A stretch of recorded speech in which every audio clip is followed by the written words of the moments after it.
Hey guys, welcome back to a brand new video. In today's video, we're going to be taking a look at the 2022 Pennsylvania Congressional map and who I think is going to win each and every one of these districts, because this is a really important development that we're getting Pennsylvania's new map.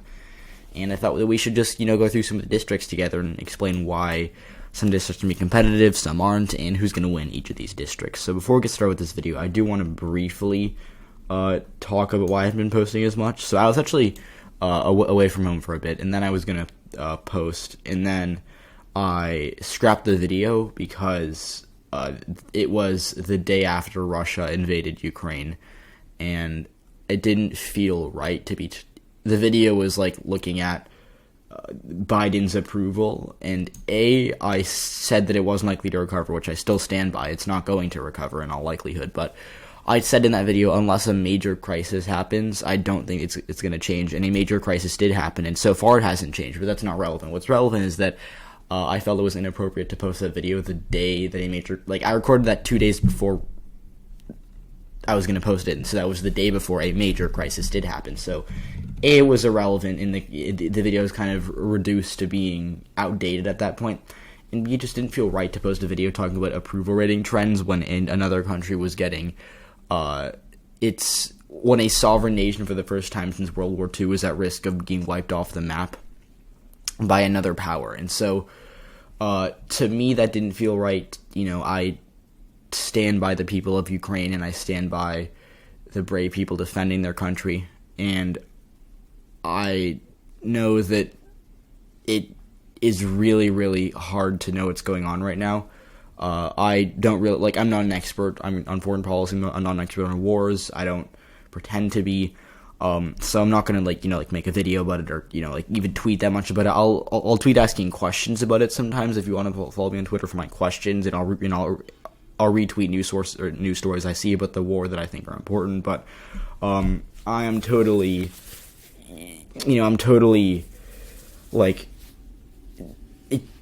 it just felt weird to be posting when such a grave and very serious thing was happening, and I didn't want to belittle the seriousness of what was going on. And so, that being said, I'm not just going to stop posting for the entirety of the war in Ukraine.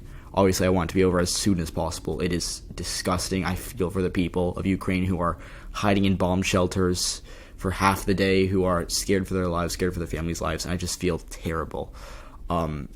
And so, that being said, I'm not going to stop posting for the, for the entirety of this crisis.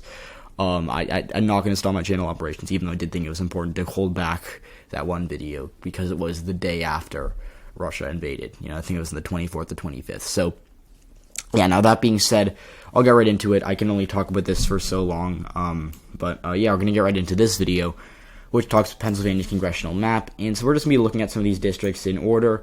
And we're going to start with the first district, which is based primarily in Bucks County. And as you can see here, that these are 2020 numbers, so the darker the shade of blue, the more for Biden it voted, the darker the shade of red, the more for Trump it voted. And then you've got competitive districts like the 8th district and the 10th district that narrowly voted for Trump, and the 7th district which narrowly voted for Biden. The first district voted for Joe Biden, as you can see, by about 4.5%. So it's competitive, but it would be Democratic leaning, generally speaking. But the Democrats have a major problem in this district, and his name is Brian Fitzpatrick. So Brian Fitzpatrick is an incumbent who has done very, very well. In 2020, this seat voted for Brian Fitzpatrick by about 13%, and this wasn't a seat that voted for Joe Biden, and the district voted for Fitzpatrick. So, Fitzpatrick's a really good incumbent. There's no denying that. He's going to, no matter what happens in 2022, run ahead of Trump in this district, and I do think he'll win. How much? It could be by 10, it could be by 20.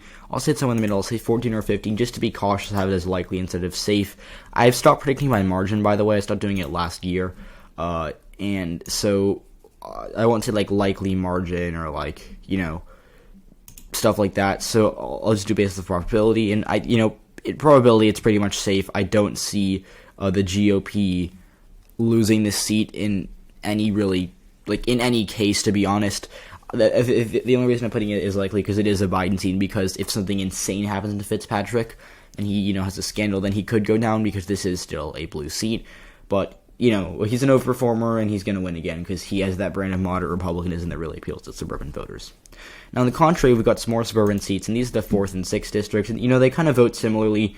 I think the 4th voted for Biden by 19, the 6th voted for him by, 16. It's, they're pretty solid for the Democratic Party, and they're based in Chester and Montgomery counties. And so the 6th district is primarily just, these towns of Chester County that have, 20, 30,000 people. And then it goes up to the city of Reading, which is right here, grabs most of the city of Reading. It goes right here. Stops, the district kind of runs along the city lines of Reading, and it grabs these blue areas and kind of puts them all in the 6th district, and it creates a seat that, is Democratic trending. Like, if you apply a swing feature, which, DRA added, and you put a swing from the 2 presidential elections we've had, basically all this district gets blue. As you can see, most of the areas around here are blue, especially, Fitzpatrick's seat, but in the 6th district, basically all of it gets bluer, and so as a result of that, you do see a bit of a trend towards Democrats here.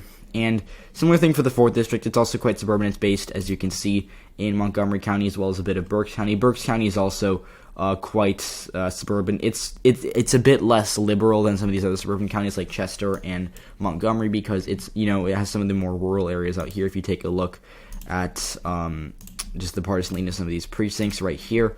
The 4th district gets to, a bit more rural areas outside of Reading and Berks County. But, other than that, it's pretty much blue suburbs. And that's why both these districts are very solid with the Democratic Party. If I had to guess, the Democrats win them both by around 15, give or take a point or two. But, yeah, I do think that the 4th and 6th districts will be voting for the Democratic incumbents. I don't actually know the names of these incumbents. I should actually probably check. They're Chrissy Houlihan and, of course, Madeline Dean, who I forgot. Dean is, I think Dean flipped the seat in 2018. Actually, we should go back to 2018 just so I can look at it. So, yeah, in 2018, the Democrats actually did it, after it was redrawn. Houlihan flipped a seat. Dean got to stay in this seat. And Houlihan flipped the seat that had belonged to Ryan Costello before, and Costello won in a GOP he won a GOP gerrymandered district that took, a lot of suburbs and a lot of rural areas. It was kind of just a mix of areas that had voted Republican in the past, and Costello, he did not run for re-election after his seat was kind of ungerrymandered after the court struck down Pennsylvania's map. But the point is, both these districts are reliably blue. They're getting bluer and bluer, and I do not think that they are going to flip anytime soon. Now, the 7th district is really interesting because in the 8th district kind of had a trade-off. So, and I can't pull up the old lines anymore, sadly, but under the old lines, we saw the 7th district and the 8th district being kind of different. The 8th district was pretty, not pretty red, but it was a seat that voted for Trump by about 5%. The 7th district was a seat that voted for Biden by, I think, 4%. And so, what happened here was they traded areas from these seats. They traded some blue areas into the 8th and some red areas into the 7th to make these districts hyper-competitive. So now, the 7th district voted for Biden by just 0.61%, and the 8th district voted for Trump by just under 3%, but 2.9%. And so, what you get here is you get districts that in a neutral environment will be very, very competitive. And the reason I say that is because these seats, first of all, have Democratic incumbents that are strong, but also have trends that are favorable to Republicans long term. So it'll be kind of Democrats trying to fight off against those trends and trying to win in environments that might always be great for them. So in the 7th district, you've got Susan Wild, who actually did flip the seat in 2018. She won by about, as you can see here, she won by about 10% in this race, and it was a flip because she did very well in Allentown and those areas in Pennsylvania that had not been expected necessarily to trend towards Democrats after 2016, where people thought they were dead in the water with working class voters, and they still are, not doing great with working class voters. But in 2018, they had a bit of a resurgence. In 2018, they did actually flip back a few seats in Pennsylvania, as you can see, Scanlon, Houlihan, Wild, and then of course Connor Lamb was able to flip this seat. And so, what we saw was Susan Wild was able to flip this seat. And in 2020, she ran for election and she won. She didn't do as well as she did in 2018. She won by 4. She won by 10 the year prior. But 2020 was, I think, 5% more 5% more Republican than 2018. So she kind of was in line with the national environment, and her seat actually both times voted pretty similarly to the national environment, which is why I think it's going to flip in 2022. And I say that because it is a seat that is very, very in line with the national environment. You've got a good mix here. You've got Democratic cities like the city of Allentown, the city of Bethlehem, and also the town of Easton. So you've got, as I mentioned, Bethlehem, Allentown, then Easton, of course, over here.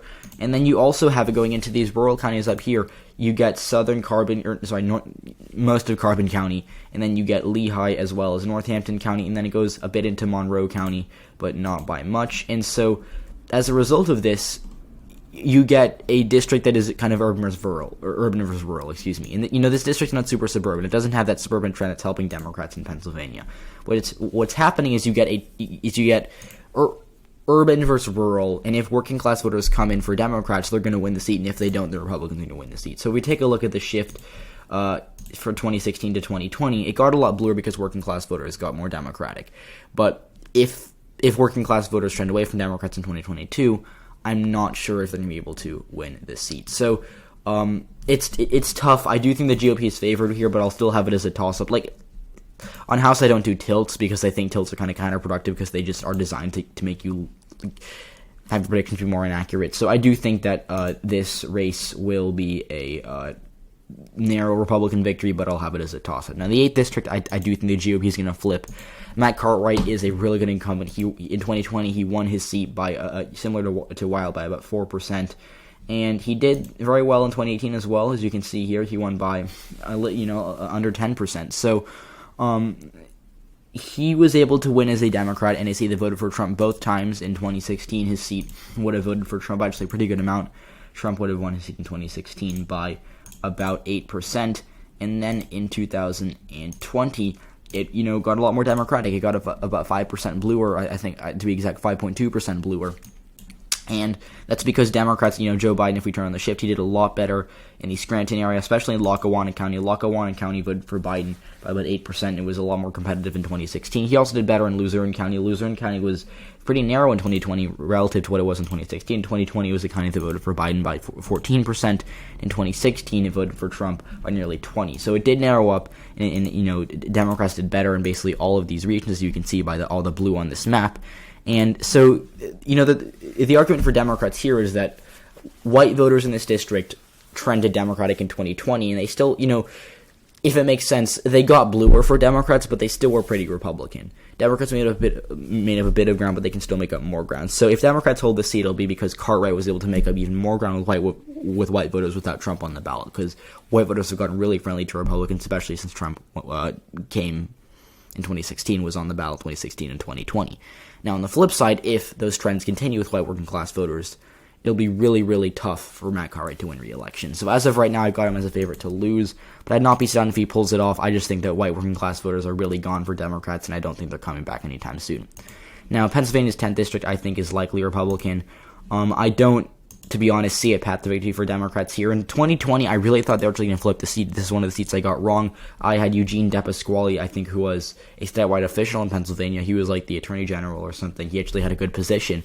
I thought he was going to beat Scott Perry because I thought Perry was going to do really poorly in the suburbs of Harrisburg. That never happened because Harrisburg was big for Eugene DePasquale.